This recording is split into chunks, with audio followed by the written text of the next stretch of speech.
Hello everyone! So yun, hulaan nyo kung ano yung kinakain namin. Yan ang dosa. Ayan. Paper dosa na may potato veggie sa loob. Kasama kong aking amo at ang kanyang biyanan. So lumabas kami guys. Hindi na ako naka-video doon sa temple. Pero punta muna kami ng temple. Tapos nag-dinner. Ayan. Kasama namin sa among lalaki dyan.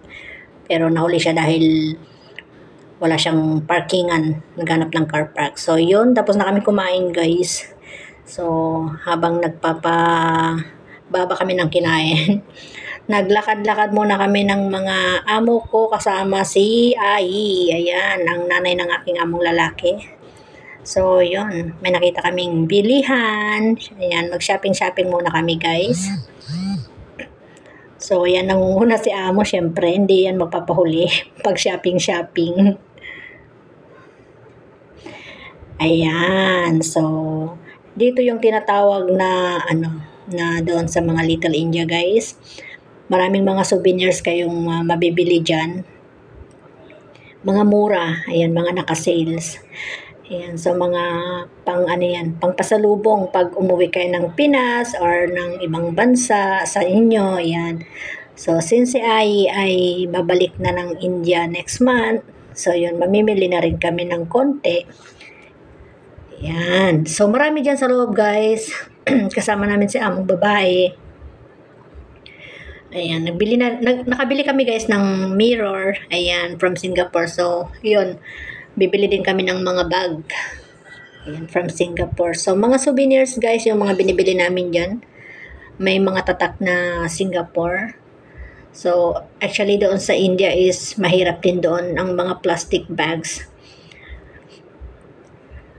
Ayan, yung mga scented candles yung mga yun, guys. Ayan, maraming mga bag.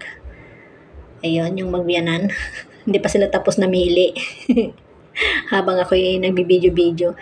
Ayan, malapit na rin dyan yung Mustafa, guys. Mamaya papasok kami dyan. So, yan yung napili ko kay Ayi. Ayan, dalawa. Maganda. Para sa kanya, sa kanyang apo daw. So, yun. Habang sila ay namimili din sa loob, ako naman ay nagbibideo-video. Pero syempre, tutulungan ko na rin silang mamili. Ayan, so, may nakita akong magandang bag. Ayan. Talagang pag sa pamimili is, syempre, mapili din ako. So, ayan. Pili-pili hanggang sa nakabili kami ng 5 piraso na bag, guys. Ayan, tsaka 5 piraso na bag, tsaka 5 mirror.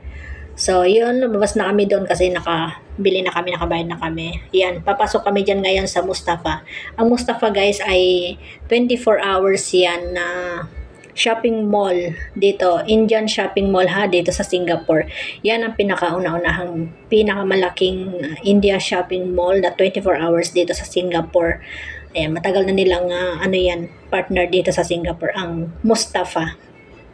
So, nandyan lahat ng variety, nandyan lahat ng mga items galing India. And, syempre, dagdag na rin yan yung mga dito sa Singapore. So, nandyan lahat sa loob na yan. Malaki yung mall na yan, guys. Ayan, so, mga branded din, syempre. So, pumasok na kami. Ayan. Actually, alam nyo, guys, mawawala talaga ako dito sa loob ng Mustafa. Kaya, hindi ako mapasok dyan na mag-isa. Pagkasama ko lang sila amo. Ayan, sinabi ko kasi nabilhan ng sapatos si Ai. So, yun, namili-mili kami ng mga sapatos. Actually, may nakita akong mga magandang slipper dyan, pero sige, saka na lang ako bibili, sabi ko. Alright, so tapos na kami namili, guys. Pauwi na kami dyan. Nag-video pa rin ako na pauwi, pero hindi na full. Kaya, thank you so much. Maraming salamat sa panonood.